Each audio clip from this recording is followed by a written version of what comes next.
matter how much power you make, if you can't get it to the wheels and then the ground, you ain't gonna go anywhere.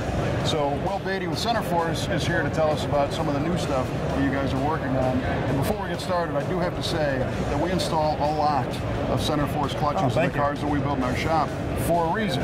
And it's because they work and they're fairly easy to work.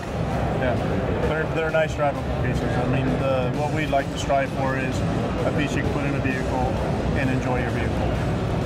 When you take the fun out of driving that car, we haven't done any justice to that guy or woman using that car.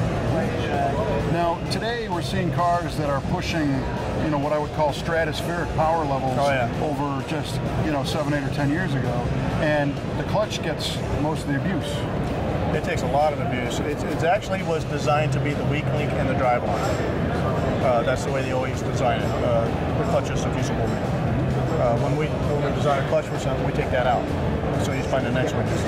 So we have to find things and find different ways of manufacturing a clutch to hold that power without sacrificing drivability. And to be able to have enough leg strength to actuate something like that. But we have tricks to that too. Our ball bearing technology actually softens that pedal effort in that thing, so it doesn't affect the left leg.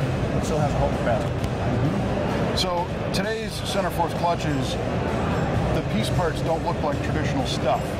No, not all of them. No, some do, some don't, but most of the time you have, with our kind of billet series, no, they're completely different than what you would normally see in a vehicle. So tell me about some of the innovations you guys have brought to be able to handle that kind of power.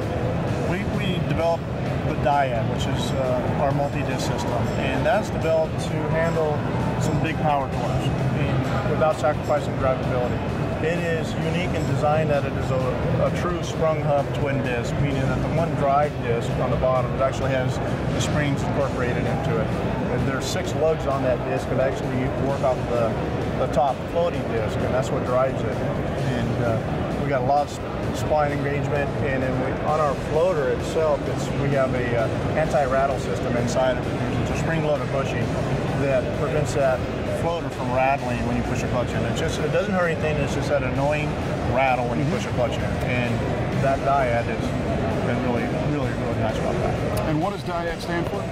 The owner's wife came up with the name. Really? Yeah, she did, and none of us knew what it meant.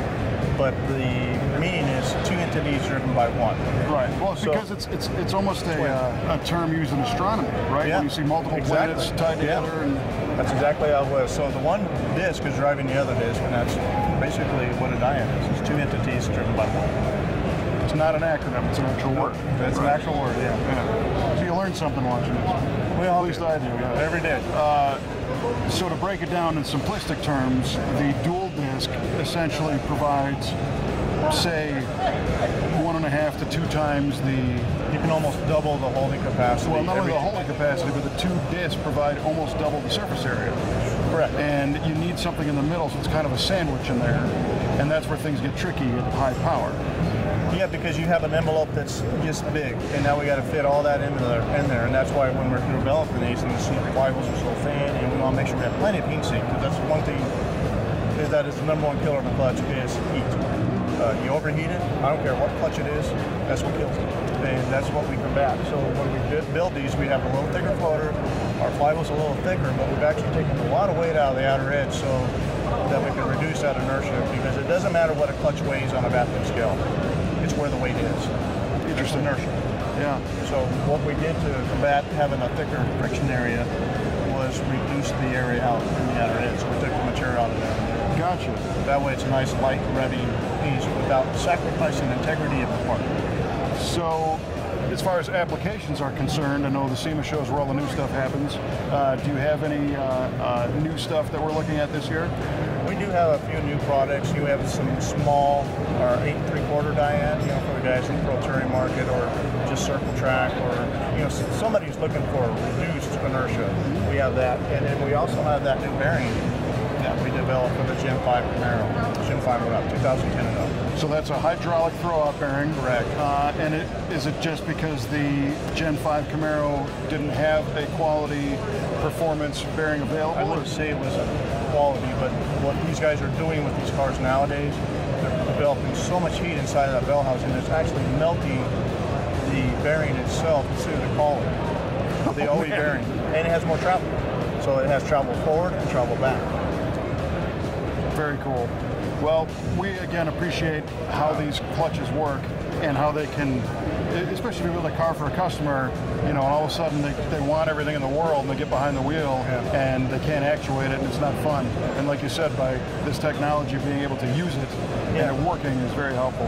Given that, given the fun factor back to the driver, you know, that's something that we want to be able to do. If you take the fun out of driving a car, what fun is to have the car? Right, exactly. Very well put, Will. We appreciate the time. Right, Kevin. Thank you. Appreciate it.